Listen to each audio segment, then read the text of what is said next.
Hi, this is Pete Trewavis from Transatlantic. You're listening to Dave J on KCLA Radio. Okay, thanks Pete for joining us today. It's a great pleasure to have you here. Pleasure. Welcome to LA. Yeah, no, isn't it beautiful today? Beautiful day. I've actually been here a week now, so I'm still not quite over the jet lag because we've just been working so hard.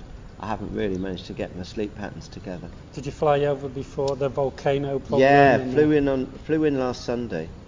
But two of our crew guys haven't managed to make it for the first leg of the tour, so that's a shame.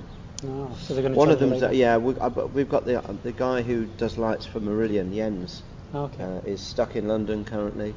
Wow. And the other guy's a merch guy who isn't going to make it for the American leg. I think Jens will actually make it though, hopefully. That's cool. So, hopefully you get here on time. Well, he won't get here for today, so we've got somebody else doing lights today. But.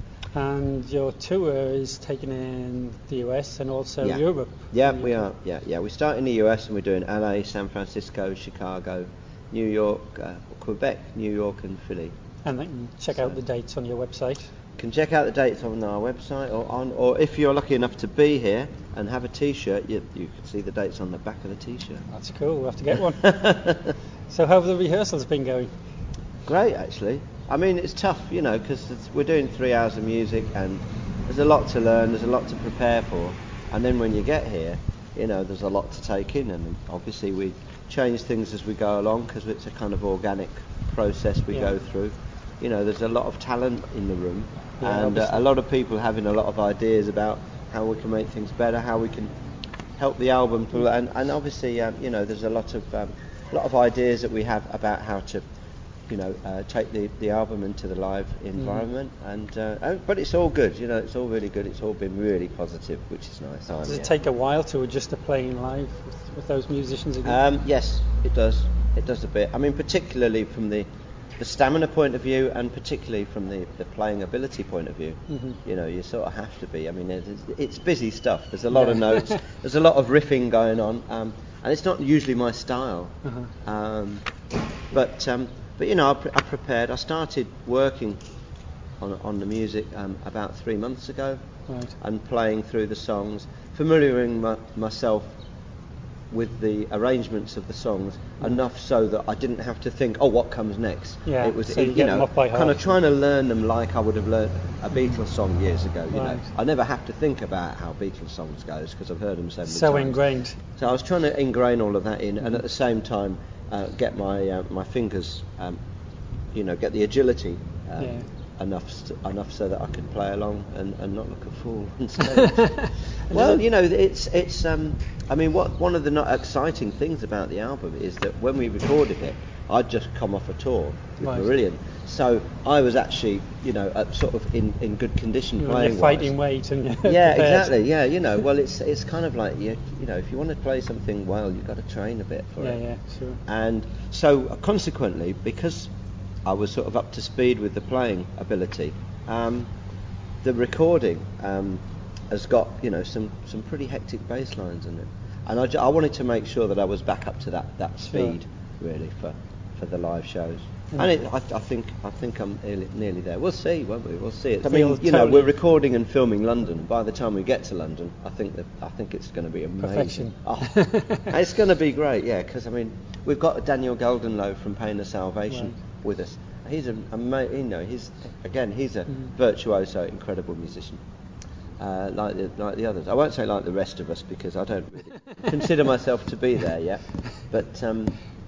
But yeah, so he helps. I mean, he's playing 2 or 3 things at once sometimes, but there's a lot to cover, and we didn't want to, say, we'll trigger that sound, or we'll do this, or we'll do that, or we'll have those bits on tape or something. It was recorded with no click tracks, and it's going to be played exactly the same way. It's going to just be played like people used to in the old days. Yeah, it's completely live experience. It's live. And live. Yeah, and live, yeah. Does your role in Transatlantic differ from the role in Marillion? I think it does. Yeah, it does a bit. I mean, the thing is with Marillion is that we have a front man, and it would kind of be a bit dumb to try and, overshadow what the guy who's singing all the songs is doing. Yeah. So there's a kind of not a pecking order, but there's a kind of there's an awareness within the band of when to when to shine and when to just hold back and Right. and just be there for the songs. You know, it's all about the songs. With Transatlantic, it's kind of been portrayed as this super group, and it's quite nice that, you know, there's 4 frontmen. We're all doing it all at, you know, a bit like We're all the Who, experts in your watching the field, Who on yeah. stage, I suppose. Yeah, so, you know, I get to be as bold and outrageous as I want to be on stage, and the more the merrier, you know. I mean, it's all embraced in Transatlantic, whatever you want to do. Does the songwriting, the creating process differ with Marillion and Transatlantic? Again, yes, yeah, it does. I mean, with Transatlantic, it's all about never having enough time quite to do what we want to do. So everything's in incredible hurry, and you know, because Dream Theatre Mike never stops anyway. You know, so Mike's like, I've got a spare 5 minutes. Let's make an album. You know, okay. So when we decided we'd get back together, and when we actually got the diaries organised and decided that we had a week, just around Easter last year. Again, I was at the start of a tour with Marillion. So while we were on tour with Marillion, I started writing stuff. Okay. So, and Royner has, you know, I mean, Neil had, I don't know, half a dozen kind of half-hour songs. He had a 45-minute piece called The Whirlwind, which he wanted to record. Royner had about 2 or 3 hours of music that he brought in, because he just writes music every day. Constantly.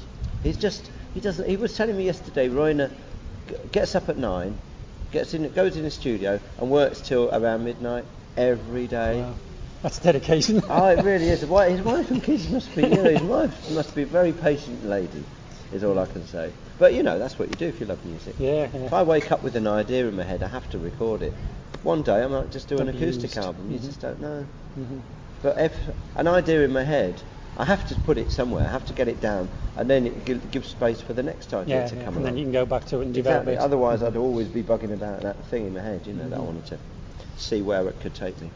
So we all come along to Transatlantic with our musical ideas, and we sent, because of the internet, the great thing about the internet, we sent files to each other, and then we got to Nashville, and I flew in, and that evening we started getting studio sounds, and the next day we started. And one of the first things we did was come up with we had 5 or 6 hours of stuff we could draw from. One of the first things we did was just embrace ourselves playing and come up with something brand new. So that was the nice thing about this album, was that we all know each other so well. We're all so relaxed. Going back to, I suppose, Marillion are very much supporting themselves these days with the website. Absolutely. We decided to take control of our own destinies a few years ago now. I mean, before we needed to, actually. But we just got to a stage where we'd been in the music business longer than everybody that was working for us. And we had agents that we weren't really happy with. And we had manager that was kind of taking quite a lot of money. And we'd thought, well, actually, what's he doing for us, you know? And there always seemed to be a good reason not to do what we'd suggest stuff, and we'd say where we'd want to play. And we'd say, we want to do this sort of tour. And our agent said, well, no, that's not really the sort of tour people are doing these days. This is what you want to be doing. It's like, no, that's just because it's easy for him to pick up the phone and make that tour happen. You know, he didn't want to put the groundwork into doing what we wanted to do. So we got rid of him. And then a few months later, we had a similar kind of situation with our manager, where what we wanted to do, he was trying to talk us out of, simply because he didn't want the hassle of having to try and find the money and negotiate with people. So we thought, well, why don't we just do it ourselves? We know what we want to do. We know what we're about. Experience. And again, with record companies, you know, it's incredible how many people just don't do what you ask of them. You know, we'd have people, and we'd be, you know, when we were signed to them, I remember we'd have a single out, and we'd be saying, oh, send, you know, this is where you want to send promo copies of the single, and we'd have the A&R guy saying, oh yeah, we don't, or the radio guy saying, yeah, we've done that, and he hadn't. They were kind of just left in the boot of his car, you know, because he couldn't be asked to do it. So I presume as well, being, you know, self-supporting and managing yourself, that gives you the freedom to do projects like this. Well, it does. Which if you're on a major, you probably wouldn't be able to do. Yeah, I mean, we still use majors. We still look. I mean, with every project, we now take every project that we're going to do as an individual thing, and we look about to see where we want it distributed and how we want to do it. And we've tried using EMI. EMI are very good at distribution, but you don't get much money back. We've tried using, at the moment we're on Adele for we did a re-recording of some of our favourite songs that we've done over the years acoustically, which is called Less Is More, which is a fantastic album, because we didn't just take the songs and re-record them, we actually completely rearranged them. Because it's an acoustic album, we thought rather than just have it be a strum through of some of our favourite songs, we used some very far out acoustic instruments. We used auto harp, we used glockenspiel, xylophone. We all had to kind of learn to play these acoustic instruments, and everything was recorded together in the room, just like people used to in the old days, because we wanted to keep the ambience of the drums and all of, we had about 30 or 40 mics on all these different instruments, and it all had to be played at the right time. And the singing, the singing was done later. So the arrangements themselves are going to be different too. A lot of the arrangements are brand new. We cut bits out of some songs because we thought, there's a lot of dead wood in this song really. If you just want to break it, because when you're playing songs that simply, you notice what works and what doesn't, and which bits of the songs were just kind of add-ons because you wanted to have, those sounds from that keyboard rig or that guitar solo or something. But when you've got acoustic instruments, you can take on the simplicity and nurture it and enhance it somehow. And it's a lot of a quieter situation for the singer to be actually telling you the song, and you can really focus on the lyrics and get the sense of the song. Great stuff.